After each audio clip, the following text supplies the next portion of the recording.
New GPS satellite into space. GPS-2F5 is the 5th upgraded satellite in a long-term plan to make GPS faster, more accurate, and more efficient, which is awesome, not just because I can't find anything more than a mile from my home without it, but also because it's used in everything from ATMs to dog collars to farming equipment.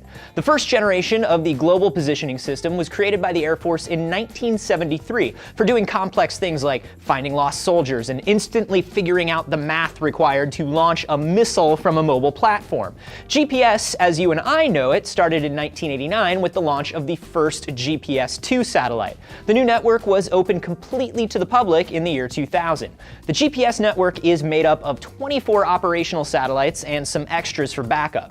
4 satellites always have a line of visibility to your receiver at any time of day. Your receiver gets information on the location of at least 3 of the satellites around you and the distance between you and those satellites. And using those measurements lets your receiver pinpoint where you are. It's called trilateration. Now, to do this, all the GPS satellites and receivers don't just have to know where they are, they have to know exactly what time it is when they're sending their positions. Say it's exactly noon and you check your GPS. If one of those satellites think that it's 12:01, it's gonna mess up your position. It might think you're moving.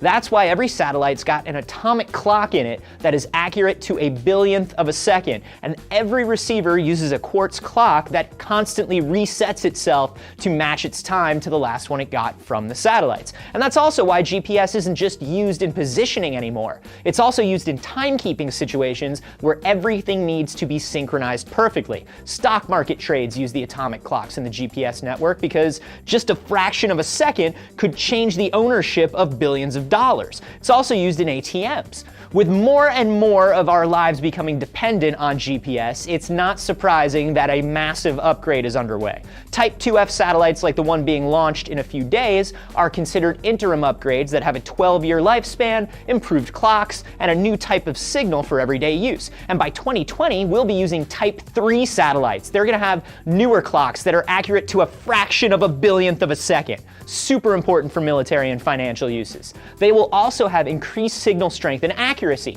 While GPS is accurate to about 20 feet, the new Type 3 network will be accurate to an arm's length. I don't know if that's like a tall guy's arm or my arm or like a baby arm or what, but I feel like my eyes might be able to take it from there regardless. If you're interested in the GPS network, our sponsors over at the Air Force Collaboratory want you to help them decide where to launch a Type 2F satellite that is going live in spring of next year. So head over, join the Collaboratory, and you can weigh in on where the members of the Air Force Space Command will position a $150 million satellite that will provide positioning and timekeeping for billions of people. So go launch a satellite and subscribe here for more D News. Visit the Air Force Collaboratory at airforce.com/collaboratory. Work with real airmen to solve some of the Air Force's toughest science and technology challenges. Your idea could change everything.